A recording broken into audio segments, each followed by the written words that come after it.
شاذلیان زندہ باد، شاذلیان زندہ باد۔ الحمدللہ وحدہ والصلاة والسلام علی من لا نبی بعدہ، اما بعد فاعوذ باللہ من الشیطان الرجیم، بسم اللہ الرحمن الرحیم۔ کی محمد سے وفا تو نے تو ہم تیرے ہیں، یہ جہاں چیز ہے کیا لوح و قلم تیرے ہیں۔ الحمدللہ، اللہ رب العزت کا فضل کرم اور احسان ہے ہم سب کے اوپر کہ اس کے مبارک نام کی برکت سے، اس کی نسبت سے ایک جگہ جمع ہوتے ہیں۔ مقصود ہمارا تزکیہ نفس کرنا ہے اور مقصود ہمارا آخرت کو سامنے رکھتے ہوئے دنیا کی زندگی گزارنا ہے۔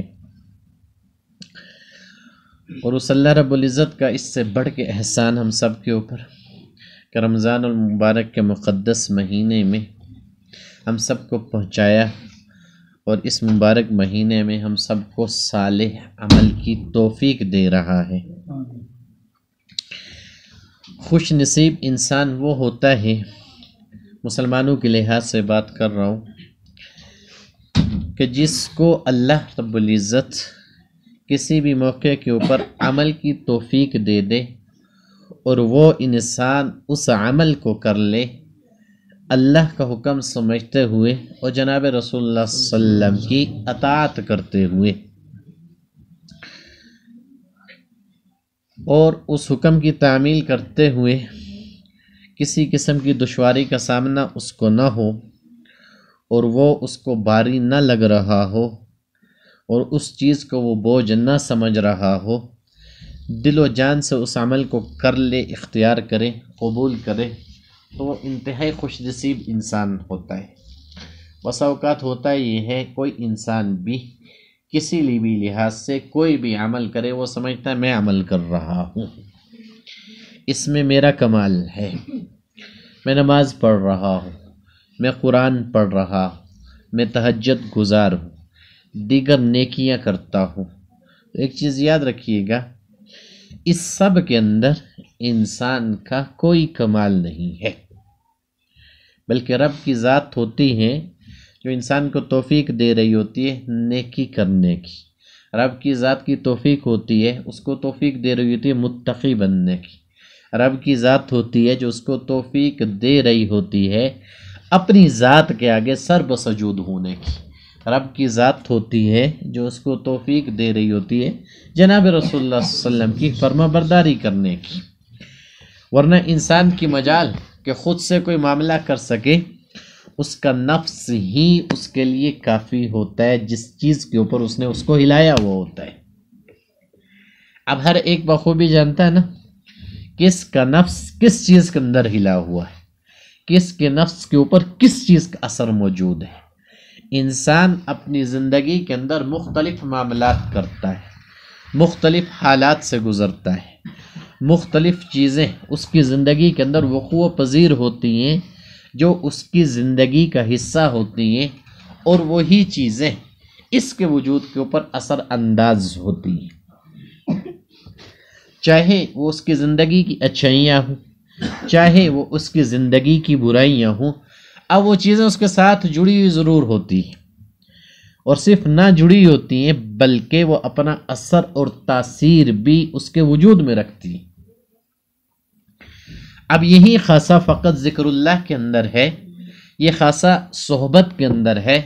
جب انسان کسی کی صحبت کو اختیار کر لیتا ہے، جب انسان ذکر اللہ کے ساتھ جڑتا ہے، تو اللہ رب العزت وہ تاثیر جو کسی مجلس کی وجہ سے، وہ تاثیر کسی عمل بد کی وجہ سے، وہ تاثیر جو انسان کے گمراہی والے راستے کے اوپر چلنے کی وجہ سے اس کے وجود کے اوپر ہوتی ہے، تو یہاں جب یہ اپنی زندگی کا رخ موڑتا ہے، چینج کرتا ہے، اللہ رسول کی طرف جانے کی کوشش کرتا ہے، تو اس کی برکت سے اللہ رب العزت وہ جو نحوست اس کے وجود کے اوپر ہوتی ہے اس کو ہٹانا شروع کر دیتا ہے۔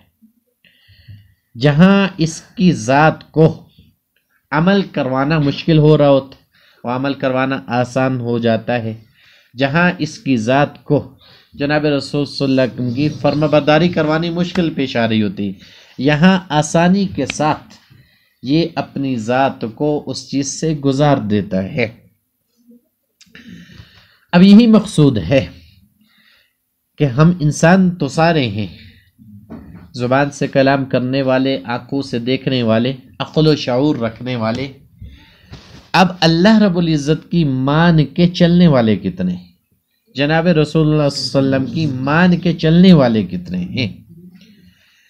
اب عمل جو ہم نے کرنا ہے اس دنیا میں رہتے ہوئے کرنا ہے، اس لیے دین اور دنیا کو لازم اور ملزوم قرار دیا جاتا ہے کہ جو آپ اپنی زندگی گزار رہے ہو اس کے اندر بس ہاں اس کی محبت کو دل کے اندر نہ لانا، چونکہ ہر ایک چیز کی تاثیر ہوتی ہے۔ جیسے میں نے آپ کو پہلے کہا، انسان گناہ تو کر لیتا ہے، گناہ کے اوپر معافی بھی مانگ لیتا ہے، اللہ تعالیٰ اس کو معاف بھی کر دیتے، لیکن یاد رکھیے گا گناہ کی نحوست اور تاثیر کہیں نہ کہیں باقی ہوتی ہے۔ بزرگ فرماتے اس کی باقی ہونے کی نشانی یہ ہوتی ہے جب انسان گناہ سے تائب ہو جائے، انسان گناہ کے اوپر اللہ سے معافی بھی مانگ لے، لیکن نفس کے اندر کہیں اگر اس کی قدورت باقی ہوئی، بے شک اللہ اللہ کرنے والا ہو، تو دل میں اس کا ملال ضرور پیدا ہوتا ہے کہ یار میں اس طرف جاؤں تو صحیح، اچھا کر لوں گا تو کیا ہوگا، کون سا مجھے کوئی دیکھ لے گا، کون مجھے پوچھ لے گا، ٹھیک۔ بظاہر وہ اس کے اوپر معافی مانگ چکا، بظاہر وہ اس کے اوپر تائب بھی ہو چکا، لیکن بعض بزرگ فرماتے کہ اس کے اثرات موجود ہوتے ہیں جس کی وجہ سے اس کو روکے رکھتے، اب کہیں نہ کہیں اس کو پھنسائے رکھتے ہیں۔ اس لیے پہلے بھی آپ کو بتایا تھا کہ اہل سنت والجماعت کا عقیدہ یہ ہے کہ ولی اگر ہو تو وہ بھی گناہ گار ہو سکتا ہے، ٹھیک، ولی سے بھی گناہ سرزد ہو سکتا ہے، وہ بھی یہ بھی یاد رکھنا آج کی بات نہیں، کسی بھی معاملے کے اندر کسی بھی طرز کے اوپر اللہ ان کے اوپر اگر آزمائش لے کے آیا تو ان سے ہوئے ہیں، ولی تو چھوڑو، صحابہ سے اگر ہوئے ہیں جو حضور کی معیت کے اندر ہیں تو ان درجے تک تو کوئی ولی پہنچ ہی نہیں سکتا، وہاں تک وہ رسائی حاصل کر لے۔ یہاں تو یہ سارا باطنی کسب کر رہا ہوتا ہے کہ باطن کے اندر سے آئے گا، میرے وجود کے اوپر اترے گا، میری دل کی دنیا کو آباد کرے گا، اور وہاں تو سینہ بسینہ چلا، وہاں تو آمنے سامنے چلا، وہاں تو بیٹھ کے تربیت کروائی گئی، وہاں تو بیٹھ کے سکھایا گیا، وہاں تو بیٹھ کے معاملات بتائے گئے، وہاں تو سامنے معاملات کروائے گئے۔ اب یہاں سارا اسی کو تصورات میں رکھ کے جو آپ مراقبات کرتے ہو اس فیض کو کسب کرنے کی کوشش کرتے ہو، لیکن انسان کے نفوس کے اوپر اگر جب غلبہ ہو کسی چیز کا تو جو ہی اس کی مخالفت میں انسان عمل کرنا شروع ہوتا ہے تو وہ غلبہ جب ہٹنا شروع ہوتا ہے، بعض اوقات اس کی سختی اتنی باقی ہوتی ہے، یوں سمجھو کسی برتن اگر کوئی جل جائے، آپ نے دیکھا ہوگا کہ اس برتن جلے ہوئے کو دوبارہ آگ کے اوپر رکھا جاتا ہے یا اس کے اندر نمک ڈال دیا جاتا ہے تاکہ وہ نمک جو اس کے اندر وہ تبدیلی پیدا ہوئی جو آگ کی وجہ سے اس کے اندر وہ جو زنگ نما چیز لگی اس کو ہٹائے دھوئے، اس کے باوجود بھی آپ آگ کے اوپر اس کو رکھتے ہو، کافی دیر پکانے کے بعد بھی وہ صاف نہیں ہوتا، پھر تاروں سے اس کو خوب صاف کیا جاتا ہے یا دیگر کوئی بھی صفائی والی چیز لی جاتی ہے تاکہ یہ صاف ہو جائے۔ یہی مثال حضرت انسان کے دل کی ہوتی ہے، اس کو بھی خوب پکایا جاتا ہے اور یہ پکتا اللہ اللہ کے ذریعے، اس کے اوپر اللہ اللہ کے نام کی ضربیں لگائی جاتی، اس کے باوجود کہیں نہ کہیں اس کے اندر وہ اثر اتنا سخت ہوتا ہے کہ انسان اللہ اللہ کرنے کے باوجود، انسان توبہ کرنے کے باوجود، انسان سیدھی راہ اپنانے کے باوجود بھی وہ خیالات اس کے دل اور دماغ میں چلتے رہتے ہیں جو جس طرف سے وہ آیا تھا اس طرف اس کو لے کے چلے جاتے ہیں۔ آپ نے دیکھا ہوگا ذکر کے ذریعے بہت ساری تبدیلی واقع ہوتی ہے، جہاں آپ کی زبان کو کنٹرول کروایا جاتا ہے، جہاں آپ کی آنکھ کے اندر حیا لایا جاتا ہے، جہاں آپ کے کانوں کی سماعتوں کو اللہ حفاظت کرتا ہے، جہاں اللہ آپ کے قدموں کو بچاتا ہے، جہاں اللہ آپ کے وطن کے اندر صرف رزق حلال ہی کو لے کے جاتا ہے، اس کے باوجود یہ معاملہ ایسا ہے کہ بعض چیزیں ایسی ہوتی ہیں انسان اپنے نفس کی وجہ سے وہاں پھنس کے رہ جاتا ہے۔ اب کہتا ہے تو ہے یار نماز ٹھیک ہو چکی، قرآن حکیم کی تلاوت ٹھیک ہو چکی، نیکیوں کی توفیق مل رہی، تقوی کے راستے کے اوپر قدم پڑ رہے، اس کے باوجود دل کے اندر بعض اوقات وہ کیفیت پیدا ہو جاتی ہے جہاں انسان اسی مجلس کی طرف مائل ہونے کی کوشش کرتا ہے یا اسی معاملے کے اندر اپنی ذات کو پھنسانے کی کوشش کرتا ہے۔ یاد رکھنا یہ اسی لیے پیدا ہوتا ہے جب انسان کی صفائی ہو رہی ہوتی ہے نا تو وہ دھلتا ہے، جیسے وہ برتن اس آگ کے اوپر پک کے صاف ہوتا ہے تو انسان کا دل بھی اس راستے کے اوپر جب جلتا ہے جل کے بنتا ہے۔ آسان نہیں کہ دل کے اندر اللہ کا نور آ رہا ہو، دل کے اندر اللہ رسول کی محبت سما رہی ہو، دل کے اندر اہل اللہ کی محبت آ رہی ہو اور دل بند اور سمر رب کی ذات کے لیے رہا ہو، اور اس کے ساتھ آپ کا نفس اتنی جلدی آپ کو وہاں تک پہنچا دے گا جو مقصود ہے انسان کو۔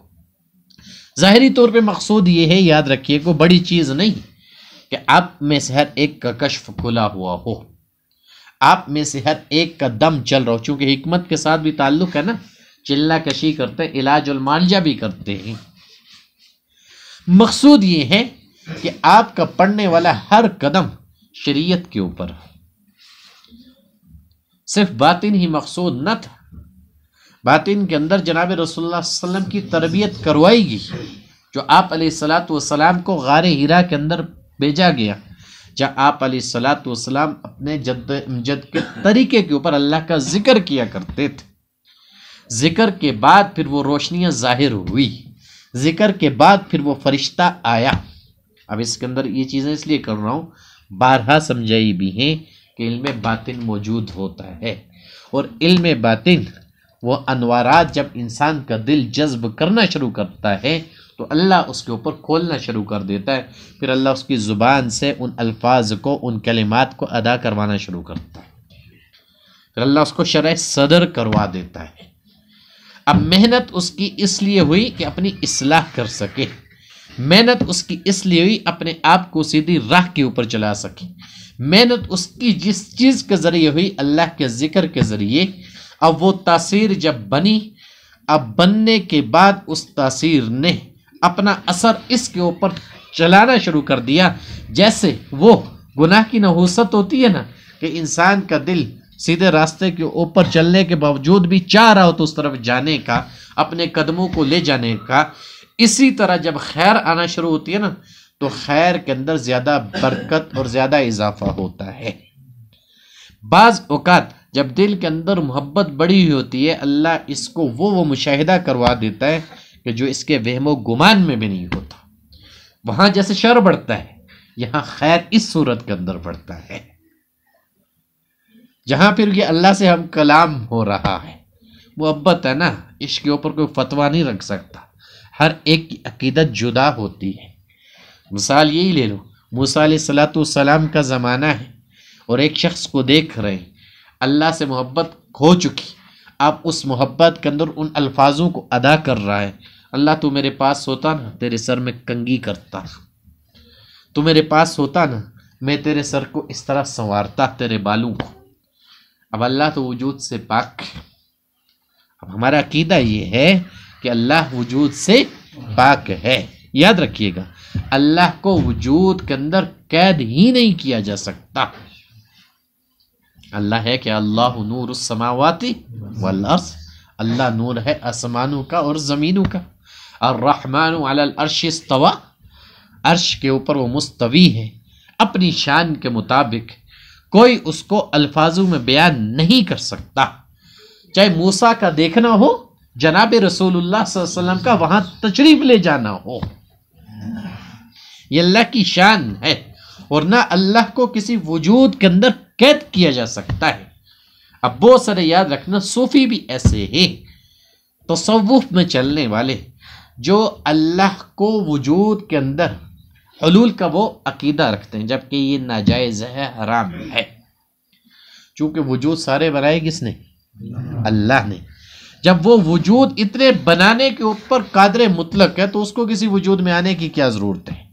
وہ تو چھوٹی چیز میں تھوڑا ہی ہوگا، وہ تو اعلیٰ درجے میں ہوگا، تو اعلیٰ ادنا میں نہیں آیا کرتا۔ اب وجود ہمارا ہے، میرے آپ کا ادنا سا ہے، ہاں، اس کے اندر جو اس کا امر ربی روح ڈال دی، جس کی وجہ سے آج ہماری سماعتیں کام کر رہی، جس کی وجہ سے آج ہماری بصارتیں کام کر رہی، جس کی وجہ سے آج ہماری عقل کام کر رہی۔ اب یہ ساری نعمتوں سے اللہ تبارک و تعالی نے حضرت انسان کو نوازا۔ تو بات کرنے کا مقصد یہ ہے، جب انسان خیر کی طرف آتا ہے، خیر کے راستے کے اوپر اپنی ذات کو چلاتا ہے، تو بعض اوقات چلتے ہوئے بھی کہیں نہ کہیں وہ اس تاثیر باقی ہوتی ہے جو اس کو اسی جگہ لے جانے کی کوشش کرتی ہے۔ جب خیر حاصل کرنا شروع کر دیتا ہے، خیر پہنچنا شروع ہو جاتی ہے، اور بعض اوقات اس کی محبت کا، عقیدت کا جذبہ اتنا بڑا ہوتا ہے تو رب کی رحمت بھی اس قدر متوجہ ہوتی ہے، اس وقت جو آ کے وہ مانگ رہا ہوتا ہے اللہ یوں دے رہا ہوتا ہے۔ یہاں تک نہیں، اس سے بڑھ کے بہت آگے، جس طرح موسیٰ علیہ السلام کے زمانے کے اندر وہ ہم کلام ہو رہا تھا، یہ بھی ہم کلام ہو جاتا ہے۔ اس کے اوپر ہمارے حضرت ایک شعر پڑھا کرتے ہیں، ہم تم ہی آگاہ ہیں اس ربط خفی سے، کسی اور کو معلوم یہ راز کہاں۔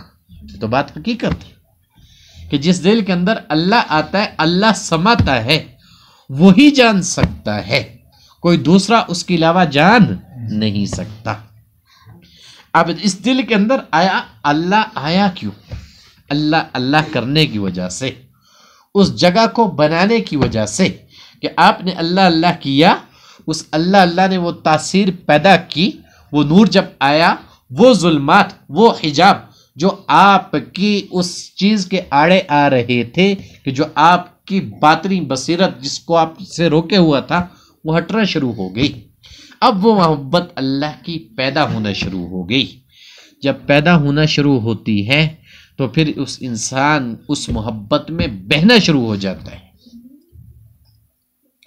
پھر دن رات وہ ایک کر دیتا ہے اللہ کی محبت کو پانے کے لیے۔ یاد رکھنا، پھر اللہ کی محبت کے معاملے میں مخلوق کی محبت کو ترجیح نہیں دیتا۔ بعض اوقات چونکہ علاج مال سے جیسے ہمارا تعلق ہے، بہت ساری بچیاں بھی آ جاتے ہیں، بہت سارے بچے بھی آتے ہیں عشق مجازی میں چلنے والے، کہ یار اس کا غلبہ میرے اوپر بہت زیادہ ہے، پتہ نہیں کیا بات، یہ خیالات اس کے میرے دل و دماغ سے جاتے ہی نہیں، اس کے ساتھ گزرا ہوا وقت ہے میں بلا پاتی نہیں ہوں یا بلا پاتا ہی نہیں ہوں، مجھے محبت اس سے جو اس قدر ہو گئی ہے۔ اب یہ وہ کیفیت ہوتی ہے، اور محبت بھی ایسی ہوتی ہے، یاد رکھنا، جو ضرورت کے اوپر ہوتی ہے۔ دو میاں بیوی ہوں، جتنی مرضی محبت کے دعوے دار ہوں، شادی ہو جائے، اگر ان کی آپسی ضرورت بھی پوری نہ ہوگی، اب بتاؤ آپس میں محبت کریں گے؟ کبھی نہیں کریں گے۔ وہ محبت باپ کی اولاد کے ساتھ ہو، باپ اولاد کی اگر ضرورت بھی نہ پوری کرے، وہی اولاد کہنا شروع کر دیتی ہے میرا ابا تو کسی کام کا نہیں ہے۔ بہنوں کے ساتھ، بھائیوں کے ساتھ، عزیز و اقارب کے ساتھ آپ ان معاملات کو نہیں کرتے ہو، تو وہی ان الفاظ کو آپ کے لیے کہنا شروع کر دیتے ہیں، یار یہ تو ایسے ہی، یہ تو فضول ہے، یہ تو آتا ہی نہیں ہے، یہ تو یاد ہی نہیں کرتا، یہ تو رابطہ ہی نہیں کرتا۔ اب دیکھو، جب اللہ کی طرف جو انسان آتا ہے، شروع میں بات کی تھی، اس کے باوجود بھی کہیں نہ کہیں وہ تاثیر باقی ہوتا ہے، جس کی وجہ سے انسان اس معاملے کی طرف مائل ہوتا ہے۔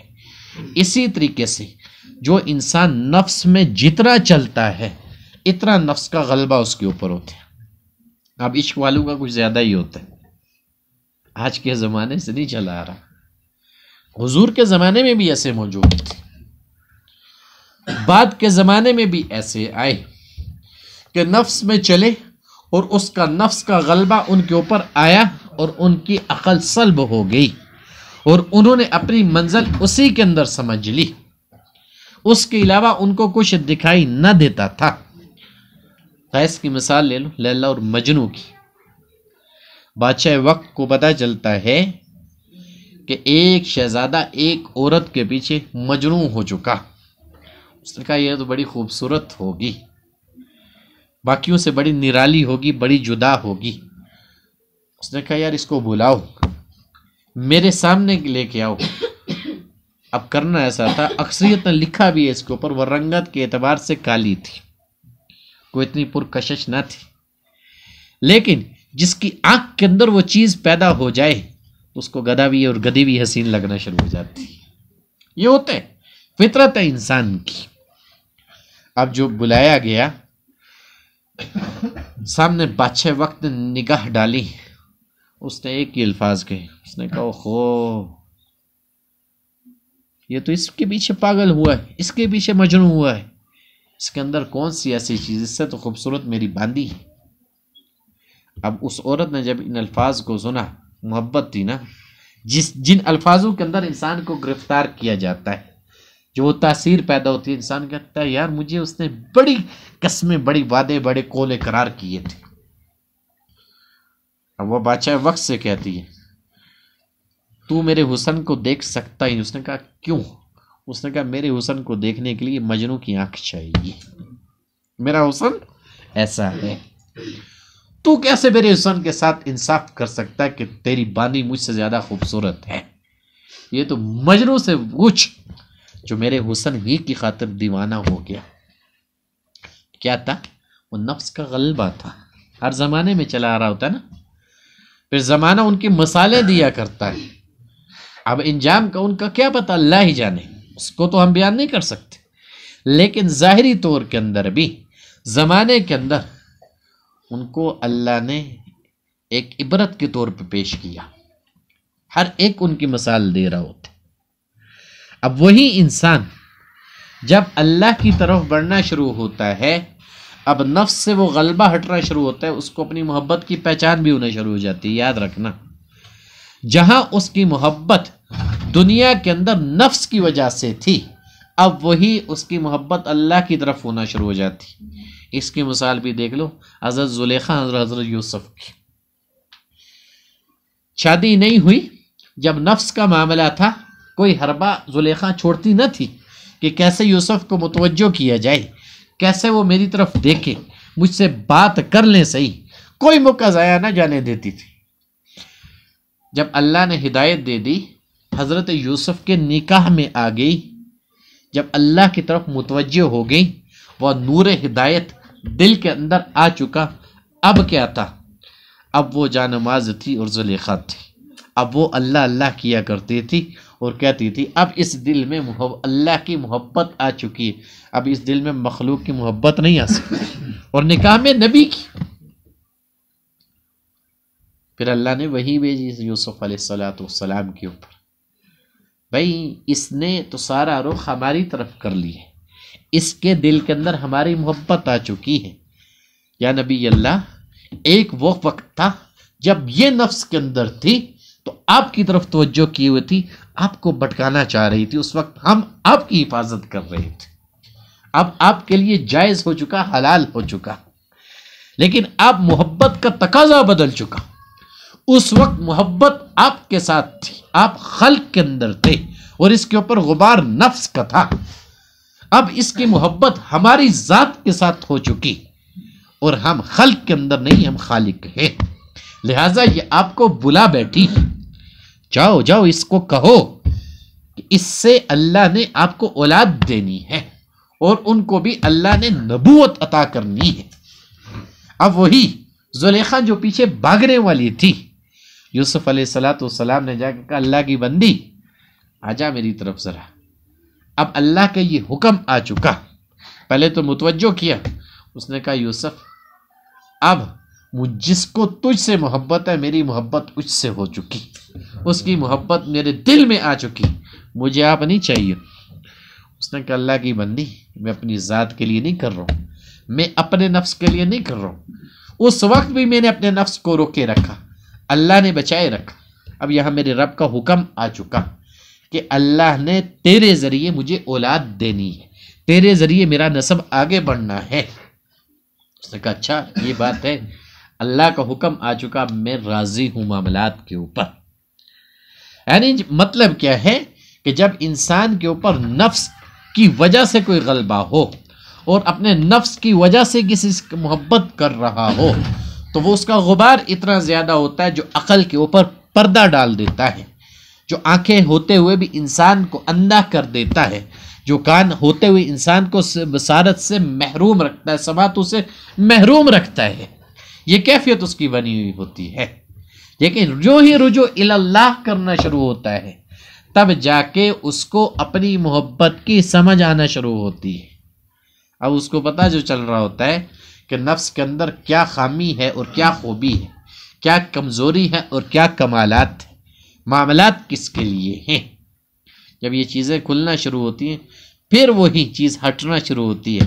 پھر وہ کہنے والے آ کے کہتے بھی ہیں، قسم اٹھا کے کہتا ہوں، پھر ہمارے قانون نے سنا بھی ہے، اب استاد جی اس محبت کے اندر مزہ نہیں آ رہا. بھائی جو تھی ہی حرام کے اوپر اس کے اوپر مزہ کیسے ہوتا؟ اب تم آئی ہو حلال چیز کی طرف، اصل کی طرف. اصل اور نقل دو چیزیں گٹھی تھوڑا ہی ہو سکتی ہیں، خیر اور شر دونوں تھوڑا ہی جمع ہو سکتے ہیں، جرم اور نیکی دو چیزیں گٹھے تھوڑا ہی ہو سکتی ہیں. یا تو تم خیر کے اوپر چلو گے یا شر کے اوپر چلو گے، یہ تو ہوگا ہی نہیں کہ درمیان میں رہو. جب تم رجوع اللہ کرنے کے لیے آئے ہو، نیت کو خالص کر کے آئے ہو کہ میں نے اللہ کے ساتھ جڑنا ہے اور جناب رسول اللہ صلی اللہ علیہ وسلم کی فرما برداری کرنی ہے، اب انسان کی زندگی کے اندر وہ انقلاب برپا ہوتا ہے. پھر اس کی ساری محبت اللہ کے ساتھ ہو جاتی ہے، اس کی ساری محبت جناب رسول اللہ صلی اللہ علیہ وسلم کے ساتھ ہو جاتی ہے. تو یہ غبار مختلف انداز میں ہوتے ہیں انسان کے اوپر. ایک جو خواہشات کی وجہ سے ہوتا ہے، جن مجالس کے اندر انسان گناہوں کا انتخاب کرتا ہے، اور دوسرا شہوات کی وجہ سے ہوتا ہے. یہ شہوت کا غلبہ ہوگا تو اس کو اپنی محبت ہی بڑی ہوئی نظر آئے گی. جب ان چیزوں کا غلبہ ہٹنا شروع ہوتا ہے تو انسان کے وہ پردے ہٹنا شروع ہو جاتے ہیں جہاں سے اس کو باطنی بصیرت ملنا شروع ہوتی ہے، جہاں سے وہ اپنی ذات کو پہچاننا شروع کر دیتا.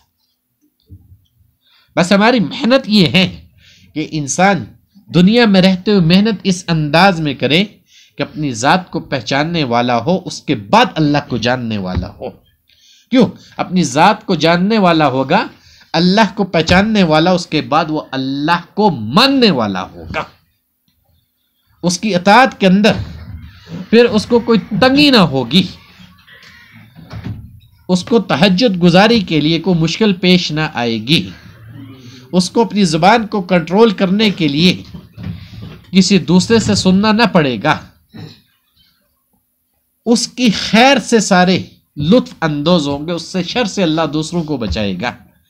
تو یہ ہمارا جو نظام ہے اس کے اندر یہ تربیت کی جاتی ہے ذکر اللہ کے ساتھ، کہ ذکر تو کر رہے کہ ذکر کے ساتھ ہم جب تربیت کے مراحل سے اپنی ذات کو گزارتے، کون سی خوبی ہے ہمارے اندر، کون سی خامی ہے، جس خامی کو دور کر کے اس خوبی کو اپنی ذات کے اوپر مسلط کرنا ہے اللہ کی ذات کے لیے.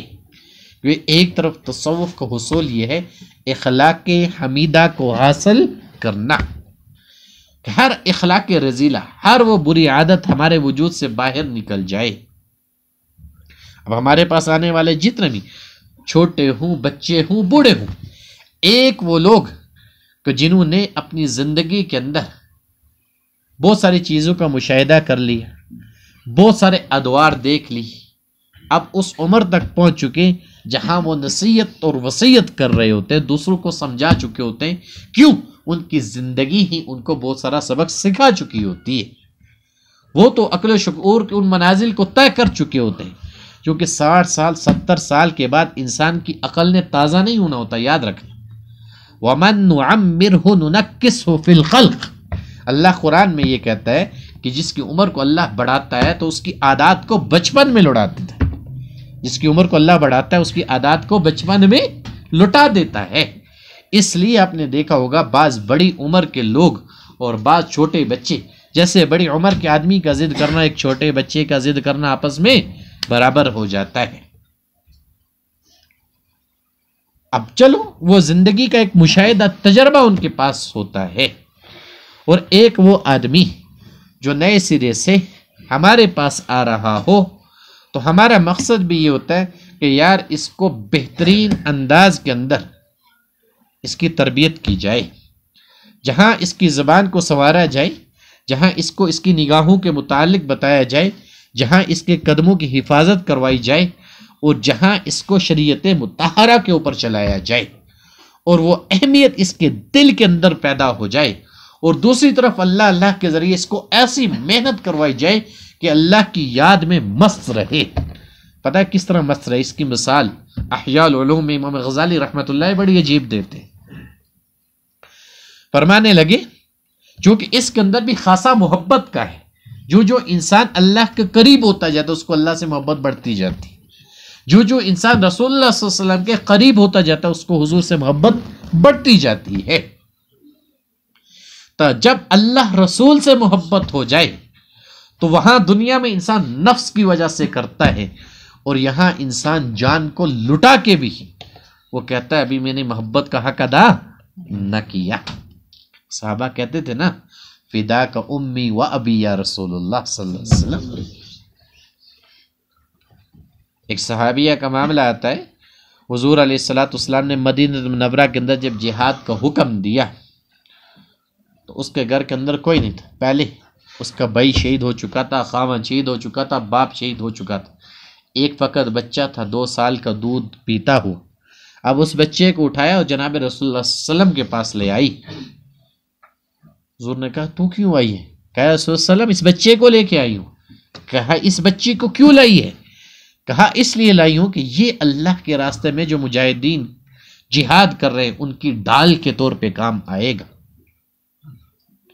کہا کیوں؟ کہا یا رسول اللہ اس لیے میرا خاوند شہید ہو چکا، میرا بھائی شہید ہو چکا، میرا باپ شہید ہو چکا، اب میرا یہ اولاد میرے پاس باقی ہے، اس کو اللہ کے راستے میں قربان کرتی ہوں۔ محبت کا تقاضا ہے نا اللہ سے اور حضور سے، جہاں انہوں نے جان کا سودا کر کے دکھایا۔ پچھلی رات کو یہ ہم نے عمل کیا نا، 313 کی تعداد کے اندر اصحاب بدر والی تعداد تھی، جس رات کو خود حضور علیہ السلام پوری رات اللہ کے سامنے ہاتھ اٹھائے رکھے، اور اس سلسلے کی یہ کرامت ہے، اس پوری رات کو آپ کو بھی جگائے رکھتا ہے نا۔ اب کسی کا بھی اس کا اپنی ذات کا عمل دخل تو نہیں ہے، اللہ کے لیے 313 کے عدد میں آپ کو پڑھوا رہے ہوتے ہیں، وہ بھی 313 تھے جن کے لیے حضور نے یوں ہاتھ اٹھا کے مانگا تھا، یا اللہ تو نے مجھے یہ 313 دیے ہیں، میں تیری خاطر ان کو میدان کے اندر لے کے آیا ہوں، ان کے مقابلے میں ہزاروں کا لشکر آ چکا ہے، اور وہ ہزاروں کا لشکر سامان سے لیس ہے، میرے ساتھ جو ہیں بے سر و سامانی کے عالم کے اندر ہیں، میرے ساتھ جو ہیں کمزوری کی حالت کے اندر ہیں، میرا تیری ذات کے اوپر یقین کامل ہے، جو تیرے پاس طاقت ہے ان کفار کے پاس نہیں ہے، تو ہمیں وہ طاقت دے گا، ہم ان کو کچل دیں گے تیرے لیے۔ اور خدا نہ خواستہ دوسری طرف اب ہر انسان 2 جگہ پہ ہوتا ہے، یاد رکھنا، یا حضور کہہ رہے ہیں کہ اللہ تو نے ان 313 کو اگر ہلاک کر دیا تو تیرے دین کو پھیلانے والا کوئی باقی بچے گا نہیں، تیرا کوئی نام لینے والا نہیں رہے گا۔ جہاں پوری رات حضور اللہ سے مانگتے رہے، اللہ کے حضور دعائیں کرتے رہے، اور اس رات بھی اللہ کی خاص رحمت نازل ہوئی، متوجہ ہوئی۔ پھر دوسرے دن جب کفار کا لشکر آیا تو پھر اللہ نے فرشتوں کو حکم دیا، جبریل کو کہا جانا، میرا محبوب میدان جہاد کے اندر ہے، میرے محبوب کے ساتھی میدان جہاد کے اندر ہیں، جبریل تو بھی جا، ان کا ساتھ دے، یہ 313 ہے، ان کے مقابلے میں ہزاروں ہیں، غلبہ تو اس کا ہونا ہے جس کا ہم نے کہنا ہے، پوری رات محبوب ہمارا ہم سے مانگتا رہے اور ہم اس کو خالی لٹانے یہ ہو کیسے سکتا ہے۔ پھر اللہ نے اس مدد اور نصرت کو صحابہ کے ساتھ بھیجا، تو وہ پوری رات کے اندر جو رحمت آئی وہ حضور کے مانگنے کی وجہ سے آئی۔ اور میں آپ کو کہا کرتا ہوں، اور ہمارے حضرت بھی فرمایا کرتے، جس رات کے اندر اللہ کی رحمت کا نزول ایک دفعہ ہو جائے قیامت تک وہ باقی رہتا ہے۔ زمزم جاری ہوا تھا نا، آج تک باقی ہے یا نہیں باقی؟ جس رات کے اندر اللہ کی رحمت کا نزول دنیا کے اوپر ہو گیا وہ تا حیات باقی رہتا ہے۔ اور یہ تو ہماری خوش نصیبی ہے کہ اللہ تبارک و تعالیٰ نے ایسے سلسلے کے ساتھ نسبت کروائی، اس رات کے اندر ہم عمل ضرور کرتے ہیں، قبول کرنا نہ کرنا یہ اللہ کے اختیار میں، میرے آپ کے اختیار میں نہیں۔ بس فقط ایمان اس چیز کے اوپر ہے، وہ جو خیر اللہ نے بھیجی ان خیروں کے اندر ہمارا حصہ بھی مل رہا ہے، پہنچ رہا ہے، چونکہ ہمارا عمل جو ہے اللہ کی ذات کے لیے ہے۔ خیر میں بات کر رہا تھا، جب اللہ کی ذات سے محبت ہو جائے، جناب رسول اللہ صلی اللہ علیہ وسلم سے محبت ہو جائے تو انسان اس کے اندر مست ہو جاتا ہے اور دنیا سے بے فکر ہو جاتا ہے، اس کو پرواہ نہیں رہتی۔ تو امام غزالی رحمۃ اللہ علیہ احیاء العلوم کے اندر مثال دیتے، جب اونٹ جوان ہوتا ہے، جب کسی اونٹری کے ساتھ اس کو محبت ہو جاتی ہے تو 40 دنوں تک وہ کھانا پینا چھوڑ دیتا ہے، ٹھیک؟ کیوں؟ طاقت بڑی ہوتی ہے نا۔ اب یہ 40 دن ایسے اس کے اوپر ہوتے ہیں کہ اس کے علاوہ اس کو کوئی دکھائی نہیں دیتا، اس کی آنکھوں کے اندر اسی کا نقشہ رہتا ہے، اس کی سوچ کے اندر وہی سوار رہتی ہے، اس سے جو محبت ہوئی بیٹھی ہوتی ہے اس کو۔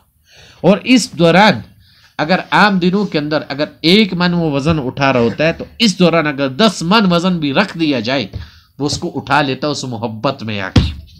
بات کو سمجھنا جو کر رہا ہوں، مثال دنیا داری کی دے رہا ہوں۔ رات کو آپ نے بھی عمل کیا تھا تو محبت میں جب آ کے انسان کرتا ہے تو امام غزالی رحمۃ اللہ علیہ فرماتے ہیں عام دنوں کی بنسبت وہ زیادہ وزن اپنی ذات کے اوپر اٹھا لیتا ہے، برداشت کر لیتا ہے، کیوں؟ وہ مست ہوا ہوتا ہے، اور یہ جو وقت ہوتا ہے اس کے اندر وہ کھانا بھی چھوڑ دیتا ہے، پینا بھی چھوڑ دیتا ہے، اور فقط ایک ہی چیز جو اس کے اندر ہوتی ہے وہ محبوب کی محبت ہوتی ہے، جس کے اندر مست ہو کے وہ سارے معاملات کر لیتا ہے۔ تو وہ یہ فرماتے ہیں کہ جب تم اللہ سے محبت کرنے لگو تو اللہ سے محبت اس اونٹ کی طرح اس سے بھی زیادہ مست ہو کے کرو، جب اس کی ذات کے لیے تم عمل کرنا شروع ہو جاؤ کہ تمہیں اس کا وزن معلوم نہ ہو، جیسے وہ وزن کو اٹھا لیتا ہے تم بھی اٹھانے والے بن جاؤ۔ تو الحمدللہ میں وہی بات کروں گا، قبول ہونا نہ ہونا بات کی بات ہے، وہ چیز، وہ تاثیر، وہ برکات یہاں موجود ہے جو اللہ تبارک و تعالیٰ نے اس سلسلے کے اندر رکھی ہے۔ اور پھر دوسری چیز، دوسرا اشرا بھی تقریباً اپنے آخری مراحل کے اندر چل رہا ہے۔ اب یہاں توبہ کا اشرا ہے کہ انسان توبہ کر لے، اللہ کو راضی کر لے۔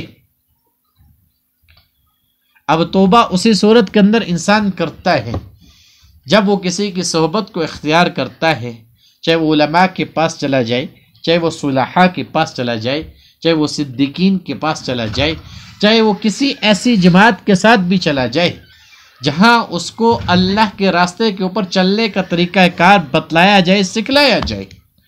ورنہ انسان کے لیے کوئی بھی عمل کرنا مشکل ہوتا ہے۔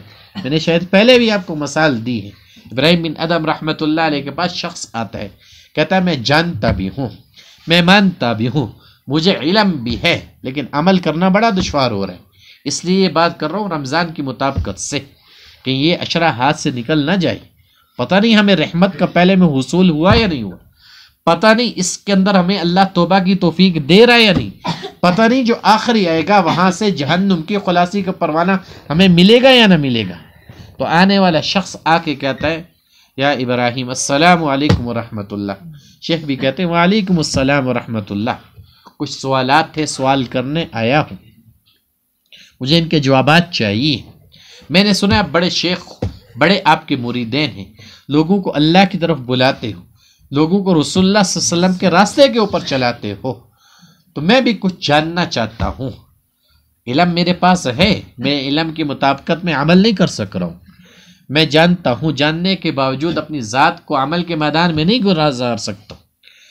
کہا کیا کہتے ہیں؟ کہا یہ ہے اس کے باوجود میرے نفس کا غلبہ میرے اوپر آ جاتا ہے۔ وہ شروع میں جو پہلی بات میں نے آپ کی تھی کہ انسان کے نفس کے اوپر جب غلبہ ہوتا ہے نا، جاننے کے باوجود، سب کچھ دیکھنے کے باوجود گناہ کر بیٹھتا ہے، اس راستے کے اوپر اپنی ذات کو لے جاتا ہے، اپنے آپ کو چلا لیتا ہے۔ تو ابراہیم بن ادہم مجھے بھی کوئی نصیحت کرو تاکہ میرے دل کی دنیا آباد ہو جائے، میں راہ راست کے اوپر آ جاؤں، میں اپنے لیے اپنی ذات کو سیدھی راہ کے اوپر چلا سکوں، تاکہ اس معصیت سے میں بچ جاؤں۔ تو ابراہیم بن ادہم رحمۃ اللہ علیہ فرمانے لگے، اے جوان، اذا اردت ان تعصی اللہ فلا تأکل رزقہ، جب تیرا ارادہ کرے برائی کا تو اللہ کا دیا ہوا رزق کھانا چھوڑ دے۔ جب تیرا ارادہ برائی کا کرے تو اللہ کا دیا ہوا رزق کھانا چھوڑ دے۔ وہ کہنے لگا، ابراہیم بن ادہم، یہ کیسے ممکن ہے کہ میں اللہ کا دیا ہوا رزق کھانا چھوڑ دوں؟ اللہ کا قرآن کہتا ہے، وَمَا مِن دَابَّةٍ فِي الْأَرْضِ إِلَّا عَلَى اللَّهِ رِزْقُهَا، زمین کے اندر جتنے بھی چلنے والے ہیں ان کی رزق کی ذمہ داری رب العالمین کی ہے۔ تو ابراہیم بن ادہم کہنے لگے، تو کیسے گوارا کر لیتا ہے کہ تو اللہ کا رزق کھاتا ہو پھر بھی نافرمانی کرتا ہو؟ بات کو سمجھنا۔ اب وہ کہنے لگا، میں اس چیز کو سمجھ چکا ہوں، اگر میں نے اللہ کا رزق کھانا ہے، صرف یہ نہیں کہ حلال ہوتا کہ آپ حلال کما رہے ہو، حلال کو بچانا بھی اعلیٰ درجے کا حلال ہوتا ہے کہ اس سے اپنی ذات سے آپ کوئی برائی نہیں کرتے ہو، رزق حلال کھا کے، سمجھ رہے ہو نا بات کو، تاکہ آپ ان چیزوں کو اختیار نہیں کرتے جہاں سے آپ معصیت کا ارتکاب کرو، گناہ کا۔ رزق تو آپ کا حلال ہو لیکن عمل اس کے برعکس ہو اگر آپ کا۔ تو کہنے لگا، یہ بات میری سمجھ میں آ چکی ہے، اب اور نصیحت مجھے کیجئے۔ ابراہیم بن ادہم رحمۃ اللہ فرماتے گئے، اذا اردت ان تعصیہ فلا تسکن شیئا من بلادہ، اگر تو یہ چاہتا ہے اس کے باوجود بھی کہ تو معصیت کے اوپر ٹکا رہے، کرتا رہے، تو ایسا کر کہ اللہ کے شہر کو چھوڑ دے، اللہ کے شہر کو چھوڑ دے۔ اس نے کہا، ابراہیم بن ادہم، کیسے یہ ممکن ہے کہ میں اللہ کے شہر کو چھوڑ دوں؟ اللہ کا قرآن کیا کہتا ہے؟ مجھے نہیں، ساتھ میں جنات کو بھی مخاطب کر کے کہتا ہے، یا معشر الجن والانس ان استطعتم ان تنفذوا من اقطار السماوات والارض فانفذوا لا تنفذون الا بسلطان۔ اے جن و انس، تم اس چیز کی اگر کوشش کرنا چاہو کہ حدود اللہ سے باہر نکل جاؤ تو تم مجھے نکل کے دکھاؤ، محض تمہاری کوشش کرنے کے تم طاقت نہیں رکھتے۔ تو یہ کیسے ممکن ہے کہ میں اللہ کے شہر سے باہر نکل جاؤں؟ یہ تو ناممکنات میں سے نہیں ہے۔ اب بزرگ تھے، سمجھانے کا انداز ہے۔ ابراہیم بن ادہم رحمۃ اللہ علیہ فرمانے لگے، پھر تو کیسا انسان ہے، تو اللہ کا رزق بھی کھا رہا ہو، اللہ کے شہر سے باہر بھی نہ نکل رہا ہو، تو اپنے آپ کو بچا بھی نہ رہا ہو۔ کہ اچھا، اب ان دو چیزوں کو میں سیکھ چکا، سمجھ چکا، اگلی بات بتاؤ۔ پھر ابراہیم بن ادہم فرمانے لگے، اذا اردت ان تعصیہ وانت تحت رزقہ وفی بلادہ فانظر موضع لا یراک مبارز له فیہ فعصیہ فیہ۔ تو ایسا کر، اگر تو اللہ کا رزق بھی کھا رہا ہو، اس کے شہر میں بھی رہ رہا ہو، فانظر موضع لا یراک، اپنے لیے ایسی جگہ کا انتخاب کر جہاں وہ تجھے دیکھ نہ رہا ہو، فعصیہ فیہ، کہ اس کے اندر تو وہ معصیت کرے، اس کے اندر تو وہ گناہ کرے۔ اب وہ کہنے لگا، ابراہیم بن ادہم کیسی باتیں کر رہے ہو؟ اللہ تو کہتا ہے، وَمَا تَسْقُطُ مِن وَرَقَةٍ إِلَّا يَعْلَمُهَا وَلَا حَبَّةٍ فِي ظُلُمَاتِ الْأَرْضِ وَلَا رَطْبٍ وَلَا يَابِسٍ إِلَّا فِي كِتَابٍ مُبِينٍ۔ درخت سے پتا گرتا ہے، اس پتے کی سرسراہٹ کو وہ جانتا ہے، رات کی تاریکی کے اندر چوٹی چلتی ہے، اس کی قدموں کی آہٹ سے اس کو پہچانتا ہے۔ اس سے آگے جاؤ تو قرآن کہتا ہے، لقمان حکیم بیٹے کو نصیحت کر رہے ہیں، یا بنی انہا ان تک مثقال حبۃ من خردل فتکن فی صخرۃ او فی السماوات او فی الارض یأت بها اللہ ان اللہ لطیف خبیر، کہ بیٹے تیرا یہ گمان نہ ہو کہ میں گناہ کروں گا، اگر تو گناہ کو کرنا چاہے پہاڑ کے اندر چلا جا، وہ پتھر بند ہو جائے، اس چٹان کے اندر تو موجود ہو، تو یاد رکھی یاتی بھی اللہ، اللہ تیرے اس عمل کو لے آئے گا. ان اللہ لطیف خبیر، کیوں تو اللہ باریک بین ہے، وہ تو وہاں بھی دیکھتا ہے جہاں تو نہیں دیکھتا، اس کے علم میں تو وہ چیز بھی ہے جو تیرے علم میں نہیں ہے، اللہ اس کو لے آئے گا. ابراہیم بن ادہم کیسے یہ ممکن ہے کہ میں ایسی جگہ کے اندر چلا جاؤں جہاں رب کی ذات مجھے نہ دیکھنے والی ہو؟ تو ابراہیم بزرگوں کا انداز ہوتا ہے کہ لگے اچھا تو اس کا رزق بھی کھائے، تو اس کے شہر میں بھی رہے، اور تجھے جگہ بھی ایسی ہو جہاں وہ نہ دیکھ رہا ہو، تو کیسے اس چیز کو گوارا کرتا ہے؟ اب کہنے لگے میں اس سے اگلی بات تجھے بتاتا ہوں. فرمایا اذا جاءك ملک الموت لیقبض روحک فقل له اخرنی حتی اتوب توبة نصوحا واعمل عملا صالحا. ایسا کریو ملک الموت کا فرشتہ تیری روح قبضہ کرنے کے لیے آ جائے، تیرے نام کی منادی کروا دی جائے، تو اس سے کہنا رک جا، میں توبہ کرتا ہوں، توبۃ نصوحا، پکی توبہ کرتا ہوں، اور اعمال صالحہ کرتا ہوں. اب وہ کہنے لگا شیخ کن باتوں میں مجھے پھنسا رہے ہو، کیا چیز مجھے سمجھا رہے ہو، کیا ایسا ممکن ہے؟ قرآن کیا کہتا ہے؟ اذا جاء اجلهم لا يستأخرون ساعة ولا يستقدمون، کہ جب وہ وقت آ جائے گا، کسی کے نام کی منادی کروا دی جائے گی، کسی کے نام کا اعلان ہو جائے گا، تو ایک لمحہ بھی اس سے نہ آگے ہوگا نہ پیچھے ہوگا. وَلَوْ كُنْتُمْ فِي بُرُوجِ مُشَيَّدَةٍ، اگر انسان قلعوں کے اندر بھی بند ہو جائے، وہاں بھی موت نے آ کے رہنا ہے، اس نے تو کسی کو چھوڑنا نہیں ہے. یہ تو ناممکنات میں سے ہے. حضرت ابراہیم بن ادہم رحمۃ اللہ علیہ فرمانے لگے تو جانتا بھی ہے، پہچانتا بھی ہے، مانتا بھی ہے، اب بتانا رزق اس کا پھر نافرمانی کرے، اس کے شہر میں رہ پھر نافرمانی کرے، اس سے کوئی بچنے کی جگہ نہ ہو پھر بھی نافرمانی کرے، موت کس وقت آئے گی تیرے علم میں نہیں ہے تو پھر بھی نافرمانی کرے. چل اس سے اگلی بات تجھے بتلاتا ہوں. کہا ابراہیم اب یہ باتیں میرے دل کے اوپر بڑے اثر انداز ہو رہی ہیں، بتاؤ اس سے اگلی بات کیا ہے؟ کہا اچھا پھر بھی اگر تیرے دل معصیت کا ارادہ تب بھی نہ بدلے، تو اپنے آپ کو گناہوں سے نہ چھڑوانا چاہ رہا ہوں، یاد رکھ اذا جاءك الموت. اچھا یہ تو پچھلا تھا، قیامت کے دن کا بتایا. آخری جملہ میرے ذہن سے نکل رہا ہے، آپ کو بتا روزہ ہے تو آخری یہ چیز تھی کہ جب قیامت والے دن اذا جاءك الزبانیۃ، زبانیہ فرشتہ تیرے پاس آ جائے. اب ایک فرشتے کا نام ہے، قیامت والے دن انسان کی پیشانی سے گھسیٹ کے اس کو جہنم کے اندر یہ ڈالے گا. اذا جاءك الزبانیہ، تو جب زبانیہ فرشتہ تیرے پاس آ جائے اور تجھے یہ کہے گا لیأخذوک الی النار، تجھے پکڑے گا جہنم کی طرف، فلا تذهب معهم، تو اس وقت تو کہنا میں تیرے ساتھ نہیں جاؤں گا.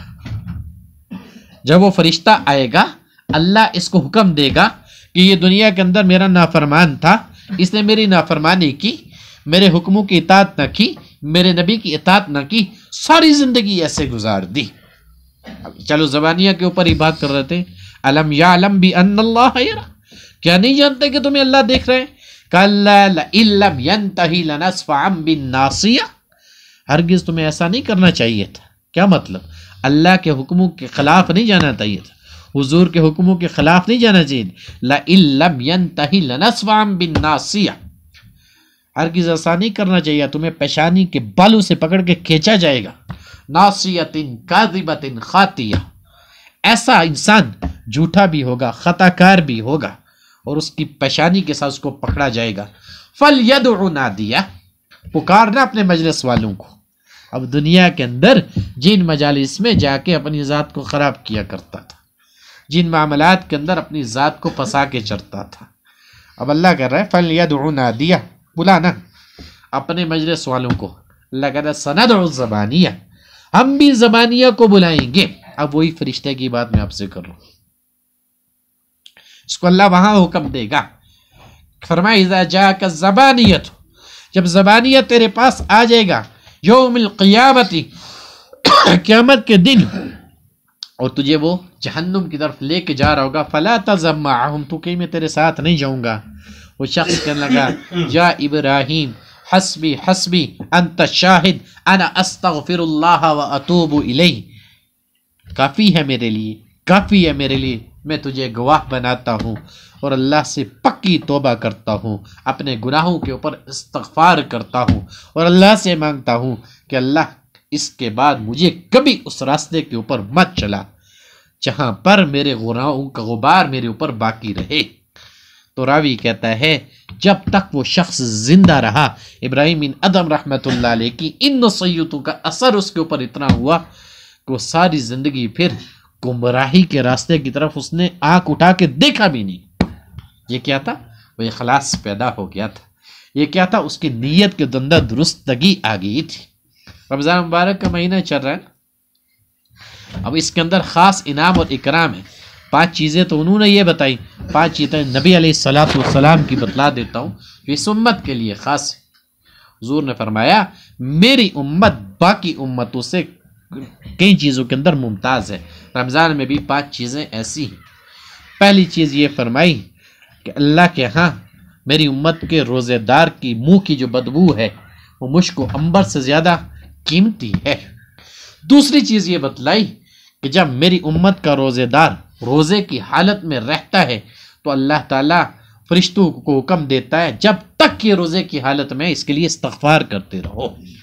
تیسری چیز بتائی کہ روزانہ اللہ جنت کو مزین کرتا ہے اور اللہ اس سے خطاب کرتا رہتا ہے کہ میرے نیک بندے تیرے اندر آئیں گے، اپنے بوجھوں کو ہٹا دیں گے اور تیرے اندر آ کے وہ ہلکے ہو جائیں گے، سکون کو حاصل کر لیں گے۔ کہ یہ 3 چیزیں ہو گئی۔ چوتھی چیز اس مہینے کا خاصہ یہ ہے کہ اس کے اندر جو رات آتی ہے، آخری رات، اس کے اندر اللہ تعالیٰ تمام کو بخش دیتا ہے اور اس مہینے کے اندر اللہ شیاطین کو قید کر لیتا ہے۔ تو صحابی سن کے کہنے لگے یا رسول اللہ صلی اللہ علیہ وسلم کیا یہی لیلۃ القدر کی فضیلت ہے؟ کہا نہیں۔ کہا بات یہ ہے کوئی انسان مزدوری کرے تو مزدور اگر اپنا وقت پورا کر لے، اس وقت پورا کرنے کے اوپر اس کو اس کی پوری اجرت دی جاتی ہے، تو اس مہینے کے اندر جو اعمال کر لے گا تو اس کی پوری اجرت اس کو دے دی جائے گی۔ تو یہ اتنا مبارک مہینہ توبہ کے اوپر بھی ہو گیا۔ آپ کو بنیادی اصول بھی میں نے بتا دیے کہ کس وجہ سے انسان اپنے آپ کو نفس سے نکال نہیں پاتا۔ جب تک دنیاوی چیز یا ان چیزوں کی محبت کا غلبہ اس کے وجود کے اوپر رہتا ہے، تاثیر باقی رہتی ہے، دل میں کہیں نہ کہیں خواہش باقی رہتی ہے۔ بس اللہ کے حضور دعا یہی ہے کہ اللہ تعالیٰ ہماری اس ٹوٹی پھوٹی عبادت کو اپنے دربار میں قبول و منظور فرمائے، اس کے اندر جو بھی کمیاں کوتاہیاں ان کو اللہ دور فرمائے، اس کی برکت سے اللہ ہم سب کے صغیرہ کبیرہ گناہوں کو معاف فرمائے۔ اللہ اس کا ثواب تمام انبیاء کرام کو پہنچائے، بالخصوص نبی علیہ الصلوۃ والسلام کو پہنچائے، تمام صحابہ کرام صحابیات کو تم پہنچائے، بالخصوص حضرات اہل بیت کو پہنچائے، تمام تابعین تبع تابعین سلف صالحین بزرگان دین اسلام کو پہنچائے، بالخصوص سلسلہ نقشبندیہ شاذلیہ کے بزرگوں کو پہنچائے، بالخصوص کی برکت سے اللہ حضرت کے شیخ کے علم میں، عمل میں، عمر میں برکت عطا فرمائے۔ اللہ اس سلسلہ کا فیض حضرت شیخ کا فیض 400 عالم پھیلائے۔ اللہ بندہ فقیر کی خانقاہوں کو اپنے دربار میں قبول و منظور فرمائے۔ اس کے ساتھ جڑنے والے جتنے بھی ہیں، چھوٹے بڑے بچے بوڑھے، ہر ایک کو اللہ اپنے دربار میں قبول و منظور فرمائے۔ جس کی جو کمی کوتاہی ہے اللہ اس کو دور فرمائے، اللہ اس کا راز اس کی ذات کے اوپر کھولے اور اس کھلنے کی برکت سے اللہ اس کو سمجھ عطا فرمائے۔ جتنے مسلمان بیمار ہیں اللہ سب کو شفا یاب فرمائے، جتنے مسلمان پریشان حال ہیں اللہ سب کی پریشانیوں کو دور فرمائے، جتنے مسلمان بے اولاد ہیں اللہ سب کو نیک صالح اولاد عطا فرمائے، جتنے مسلمان بے روزگار ہیں اللہ سب کو حق حلال کا روزگار عطا فرمائے، بالخصوص اللہ فلسطین کے مسلمانوں کی مدد فرمائے، بالخصوص اللہ ملک پاکستان کے حال کے اوپر رحم فرمائے، بالخصوص اللہ ملک پاکستان کی اندرونی اور بیرونی شرور سے حفاظت فرمائے۔ اللہ ہم سب کو پاکستان کے معاملے میں ایک ہونے کی توفیق عطا فرمائے، اللہ ہم سب کو اپنے سلسلے کے ساتھ مخلص رہنے کی توفیق عطا فرمائے، اور بالخصوص جتنے بھی ہمارے عزیز و قارب دنیا فانی سے رخصت ہو چکے اللہ ان سب کی کامل مغفرت فرمائے۔ میرے ہم زلف امین الاسلام ان کا انتقال ہوا اللہ ان کی بھی کامل مغفرت فرمائے، اور جتنے بھی لوگ اس رمضان المبارک کے مہینے میں رخصت ہوئے اللہ سب کی کامل مغفرت فرمائے، اور جن کی مغفرت ہو چکی اللہ ان کے درجات بلند فرمائے۔ اللہ ہم سب کو عمل کی توفیق عطا فرمائے۔ قدم کے شاذلیان زندہ باد۔